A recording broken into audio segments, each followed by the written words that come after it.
మరో జన్మలో నేను నీకు కూతురుగా పుడతాను భాగి. కానీ ఇప్పుడే నీకు ఆ విషయం చెప్పకూడదు. నేనెక్కడున్నా నా మనసంతా ఇక్కడే ఉంటుంది. నేను మీతోనే ఉంటాను. అది సరే, ఆయన నువ్వు కలిసిపోయారంట.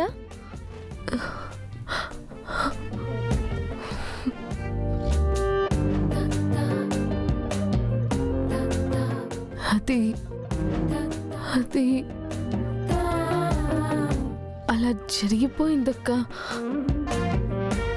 మంచి విషయమే జరిగింది.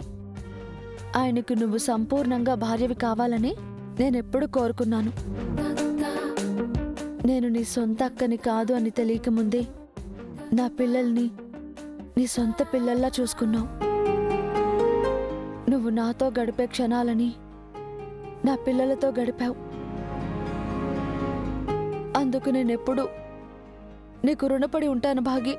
అక్క, నీకు నాకు మధ్య కృతజ్ఞతలేంటక్కా? మనది రక్త సంబంధం.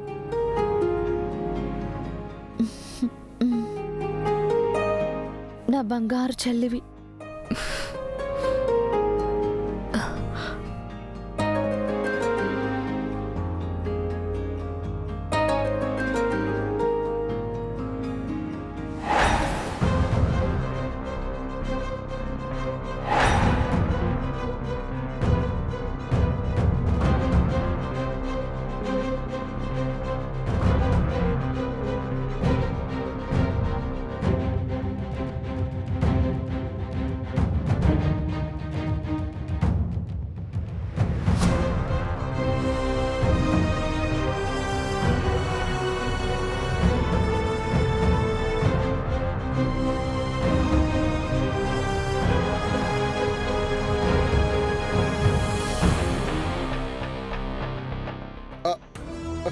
హాయ్ తాతయ్య, ఎలా ఉన్నారు? నేను బాగున్నానమ్మా. నీ ఆరోగ్యం ఎలా ఉంది తల్లి? నేను బాగున్నాను. ప్రియమైన తాతయ్య, మిస్సమ్మ కోసం వచ్చావు కదా? అవునమ్మా. తన ఇంట్లోనే ఉందా అమ్మా? ఉంది, కానీ మిస్సమ్మ గురించి నీకు ఒక విషయం చెప్పాలి తాతయ్య. ఏ విషయం అమ్మా? లాన్ ఉంది కదా, మిస్సమ్మ రోజు అక్కడ నిల్చొని ఒకరితో మాట్లాడుతూ ఉంటుంది.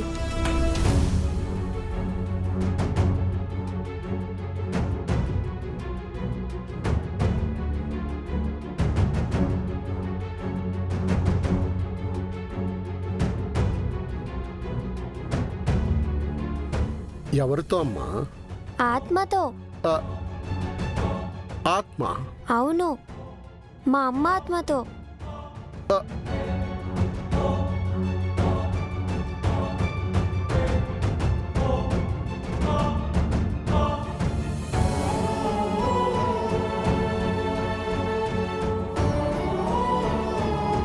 ఈ విషయం ఎవరికి చెప్పినా నమ్మట్లేదు తాతయ్య.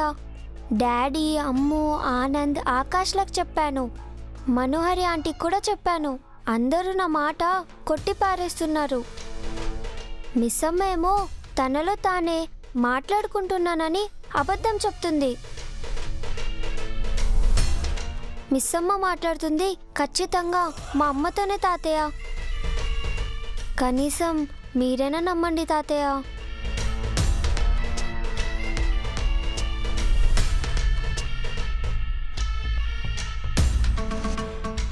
నేను చెప్పేది నిజం తాతయ్య. ఇప్పుడు కూడా మిస్సమ్మ, మా అమ్మ పైన మాట్లాడుకుంటున్నారు.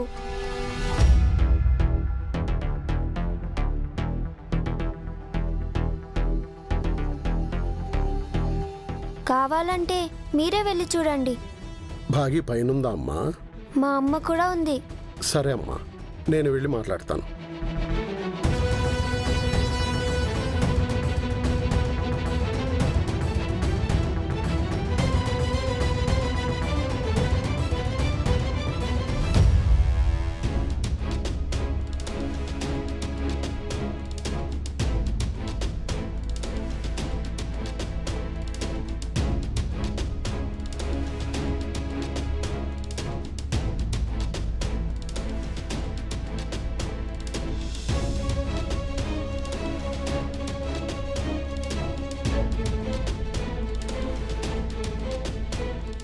ఇతను వచ్చాడేంటి? ఇప్పుడెందుకు వచ్చాడు? నన్ను పట్టించుకోకుండా పైకి వెళ్తున్నాడు. కొంప తీసి అందరూ కలిసి పైన ఏమైనా మీటింగ్ పెట్టారా? నేను నీతో ఇలా మాట్లాడుతున్నట్టు అంజుకి అనుమానం వచ్చిందక్క. అయ్యో, అందరితో చెప్పేస్తుంది.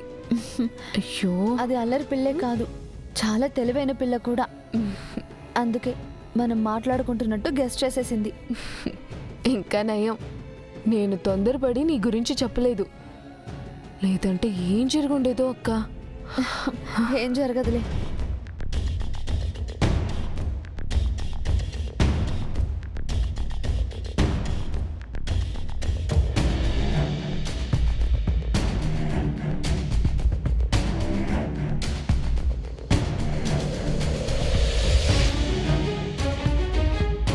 ఆ ఆత్మ మనిషి అనుకొని రోజు బాగి తనతో మాట్లాడుతుందంట.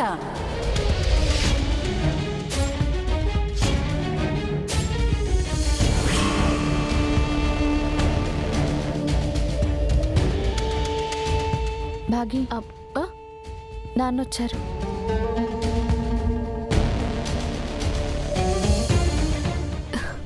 నాన్నా,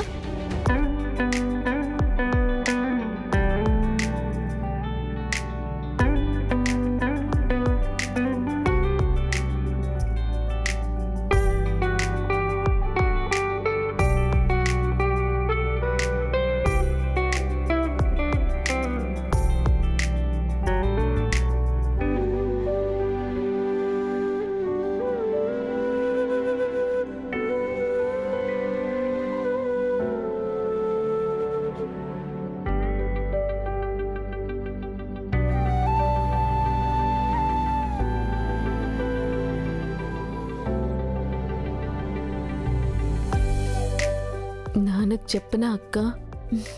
చెప్పు భాగి. హ్మ్.